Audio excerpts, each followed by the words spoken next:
Hey guys, welcome to the channel today. We are at Killer Performance and just gonna look over some things. We got the Escalade back up in the air. We're putting the Dyno fuel system on it. Steve's getting busy on that. I'm gonna get an update on the Corvette that Cam's been working on because all y'all were commenting on the last video. You want to see more of that, so let's see what Cam's got going on over here in the fab department.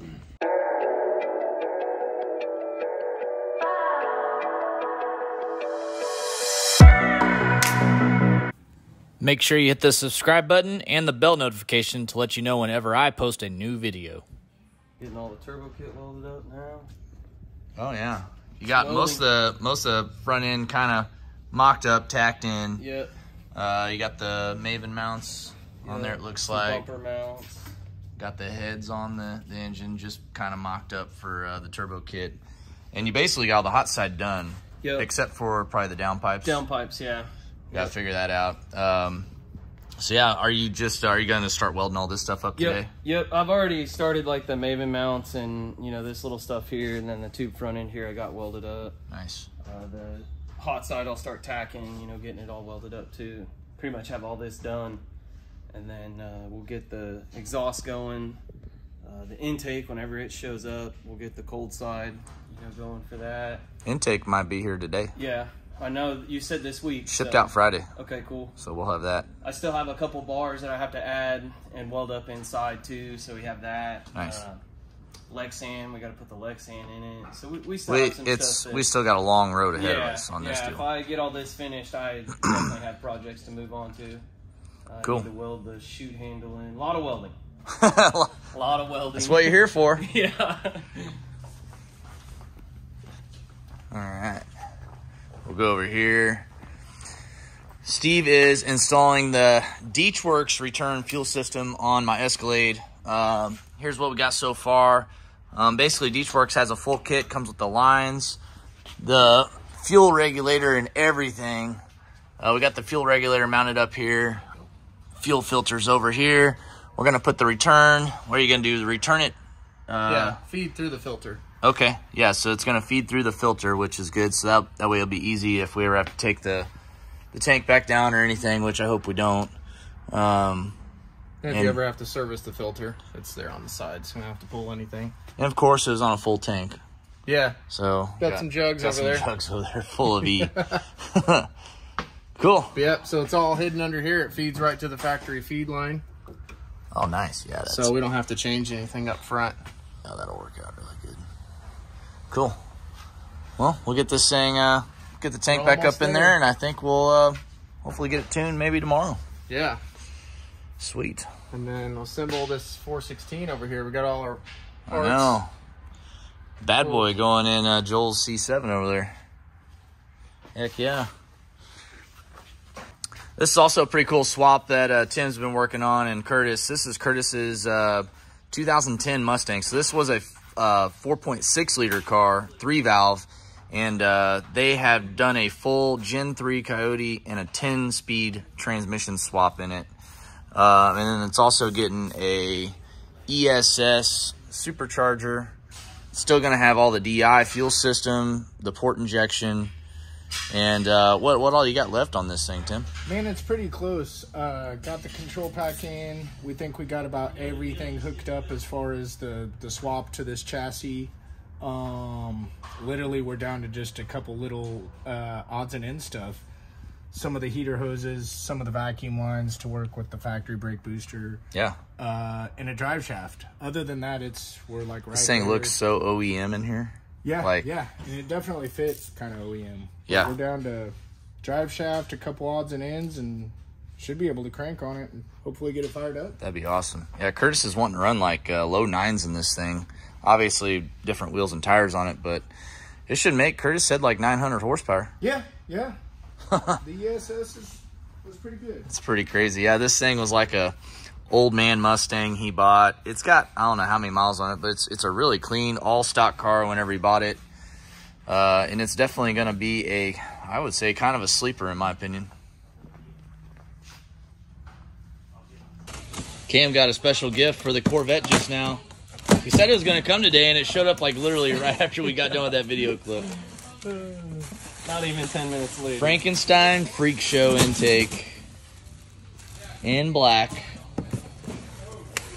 It's fuel rails probably. Yep. All the First hardware. panel. I'm waiting for this Oh yeah. for a minute. It's nice. It's gonna be nice. Get this on the car. Got the dual injectors. Yep. First panel. It's got rails on it too. Yeah, it's got the dual 16 injector ports in it. Yeah. It's for that methanol. Yeah. Freak Show, is that what you All have? that fuel. No, I have yours? the low profile one. Oh, okay. Freak Show one won't fit under my hood. All right.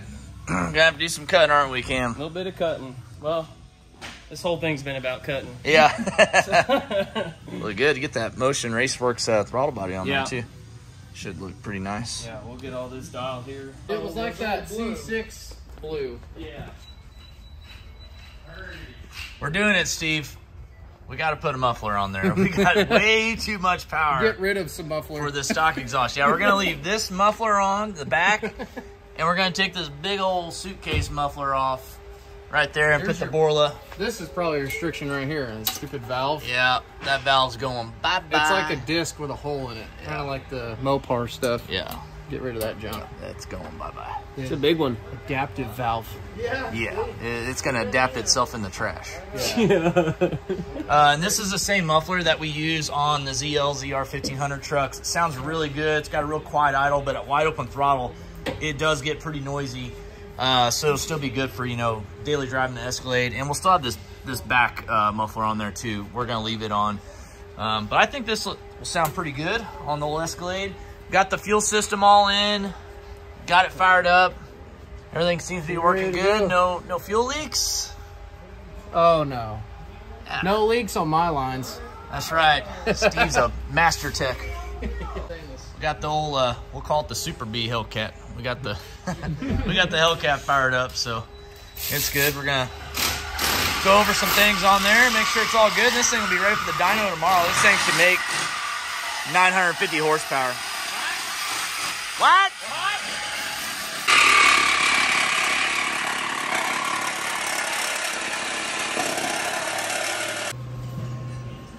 Stupidness.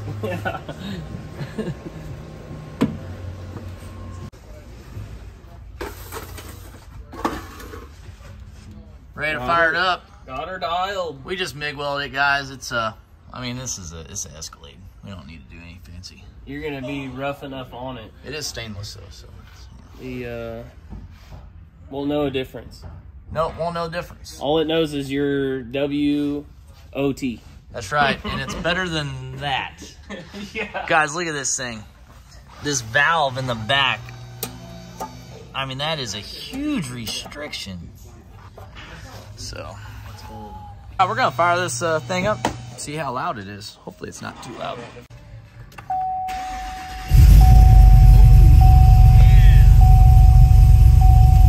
Much better. Man, that sounds pretty good. Yeah. Holy cow.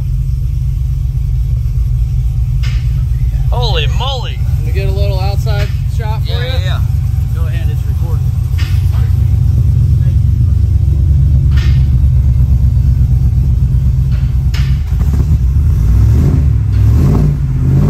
Oh, yeah.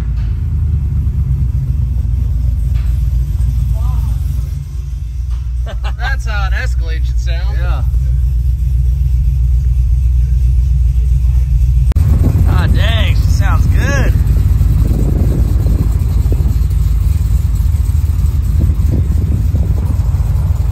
Yeah, get another car wash here.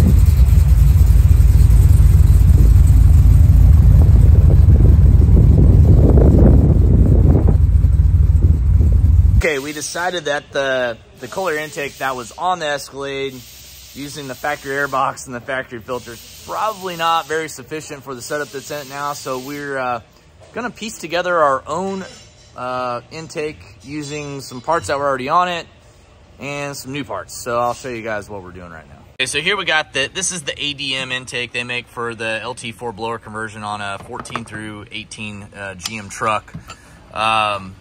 We are basically going to still use this tube because it is 3.5 inches. It's pretty good size and it fits perfect. We're going to actually master airflow sensors in the factory air box, which is why they have this kit the way it is. It's super nice and efficient for, you know, your normal LT4 blower swap, but we're making a little bit more power now.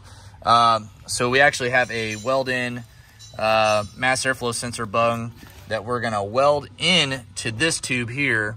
We're gonna move the vent for the valve covers up, and then we're gonna make a transition from this into a 5-inch pipe, just a little small section, and then we're gonna put a 5-inch K&N filter on there. Part number 2805XD for all y'all wondering on that. And then this is a filter holder from Cordis Performance. This is for C7. Obviously we use these intakes for our OBS builds, so we never use these.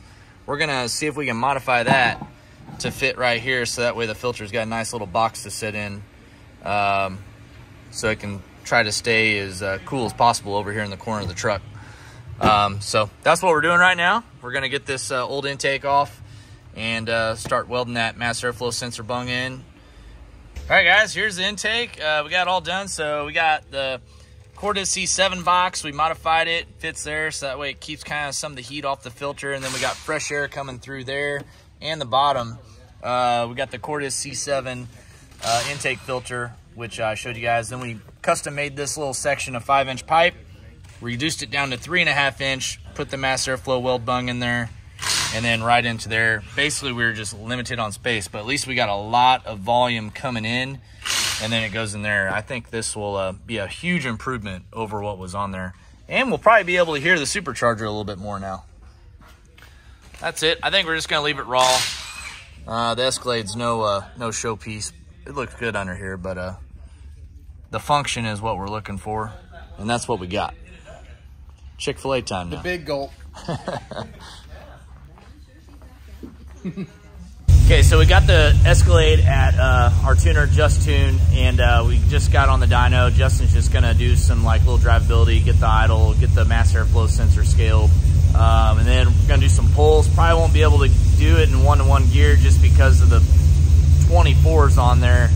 It'll just be way too fast for 7th gear on the dyno, which is the 1-to-1. So we'll probably actually have to only do it in like probably 4th gear. But at least give us an idea of where it's at, make sure the air feels good, go from there.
All right, so there it made 669 in 4th gear. So it's, you know, 7th gear is 1-to-1. That was only 94 mile an hour on the dyno. We're trying to do a pull in 5th gear, but it's still wanting to downshift it into 4th gear. You know, Escalades aren't probably meant to be ran on the dyno. They're not meant for performance reasons, but so if we can figure that out, how to keep it in 5th or let it shift into 5th on the dyno, we can see what it does. But that's a lot more power than it made before. Last time we dynoed it with the old setup, it made 580 in 4th gear. So now it's making 670 in 4th gear, and we're still not even done tuning it. Still haven't even given it a cool down or nothing. So it's pretty good, guys. It's a big horsepower increase.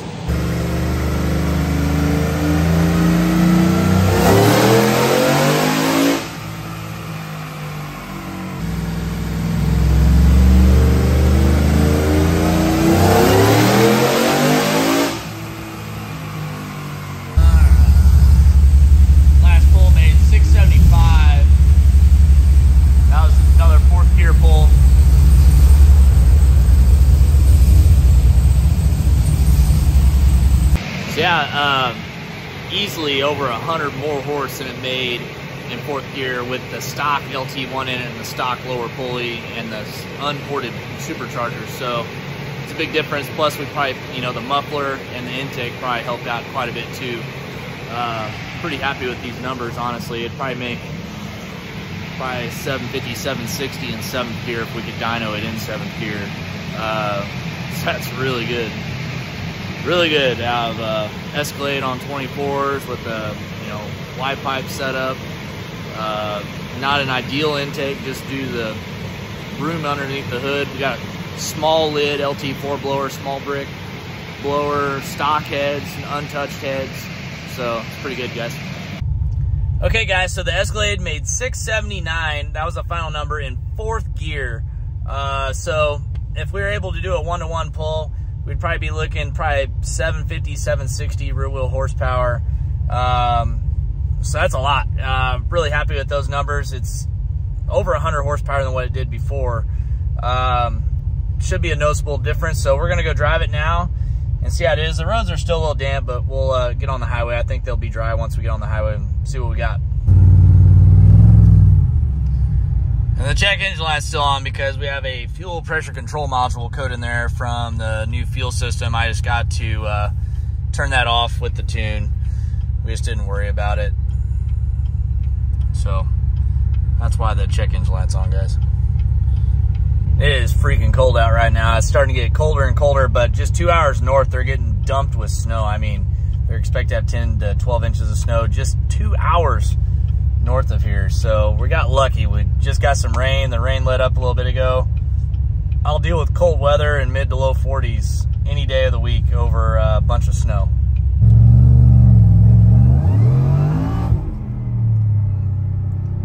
Yeah, gets a little saucy.